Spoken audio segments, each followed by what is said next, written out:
حضور نبی اکرم صلی اللہ علیہ وآلہ وسلم نے فرمایا کہ اللہ میری امت میں سے 10 طرح کے افراد پر قیامت کے دن اظہار ناراضگی فرمائے گا اور ان کو جہنم میں ڈال دینے کا حکم فرمائے گا، اور ان کے جو چہرے ہوں گے بغیر گوشت کے ہوں گے۔ عرض کیا گیا، یا رسول اللہ صلی اللہ علیہ وآلہ وسلم، وہ کون سے 10 لوگ ہوں گے؟ تو آپ صلی اللہ علیہ وآلہ وسلم نے فرمایا، نمبر 1 بوڑھا زانی، نمبر 2 گمراہ پیشوا،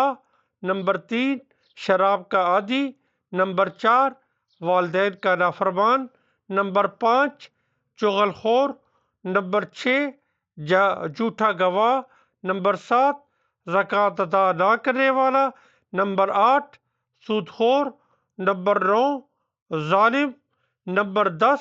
نمازوں کو چھوڑ دینے والا۔